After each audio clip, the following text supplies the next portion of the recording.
आज मैं आपको अफसाना फिरार के मुतालिक बताना चाहता हूँ। अफसाना फिरार के खालिक हैं सैयद मोहम्मद मोहसिन। सैयद मोहम्मद मोहसिन का लिखा हुआ ये अफसाना नफ्सियाती ज़ाविये का है और इसमें किरदार को देखिए। किरदार है अज़ीम, दूसरा किरदार है खालिदा और मरकज़ी किरदार है महमूद। महमूद के ज़रिए ही ये पूरी कहानी गढ़ी जाती है। महमूद पढ़ लिख कर बन जाता है डिप्टी कलेक्टर। एक और किरदार है ज़ुबैदा, जो महमूद की बीवी बनने वाली थी। तो ये किरदार को आप याद रखेंगे। अज़ीम जो महमूद के हॉस्टल का साथी है, खालिदा क्लास साथी है, महमूद मरकज़ी किरदार है। महमूद पढ़ लिख कर मुकाबला जाती इम्तिहान पास करने के बाद में वो डिप्टी कलेक्टर बन जाता है। ज़ुबैदा एक लड़की है जो महमूद से उसकी शादी होने वाली है। आप इसको अब समझ लेंगे, लेकिन इसका खुलासा आपको इस तरह पूरी कहानी का खुलासा बता दूं। एक बात और सुन लीजिए। महमूद 10 साल का ही था कि उसके माँ बाप इंतकाल कर गए। महमूद 10 साल की उम्र में ही वो यतीम हो गया और अपने मामू के घर चला गया। खुलासा सुनिए।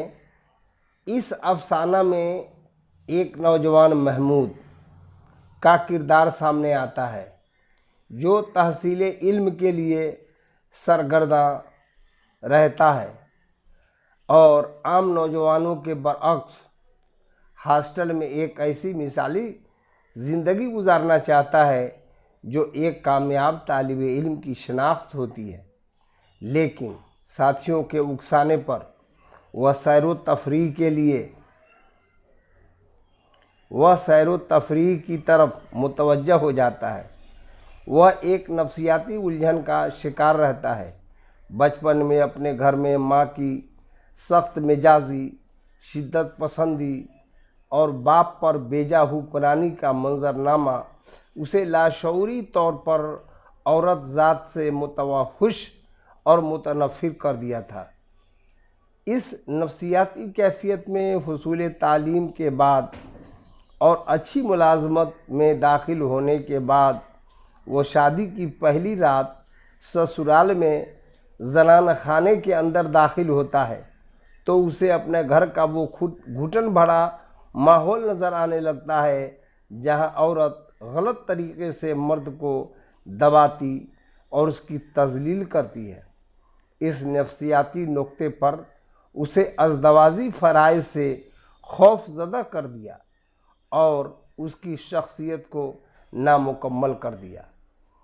यानी कि वह नफ्सियाती उलझन का शिकार उस 10 साल के उम्र में बचपन में ही वह था, जो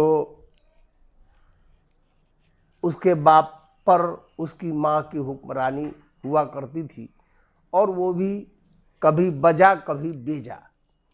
इसलिए महमूद के दिलो दिमाग पर इसका बहुत गहरा असर पड़े हुआ था। इसलिए औरत ज़ात से वो शुरू से ही मुतनफ़िर था, नफ़रत करता था।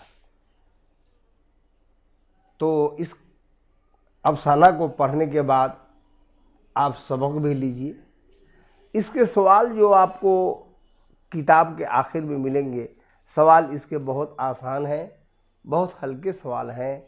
इसमें ज़्यादा भारी सवाल नहीं है। लेकिन इसमें जो ये किरदार का नाम मैंने लिख दिया, आप इन किरदारों के नाम को अच्छी तरह याद रखें। इसी में से सवाल जो आप ऑप्शन का सवाल इसी में से पूछेगा, जो आप याद रखेंगे तो आप कहीं मिस नहीं करेंगे।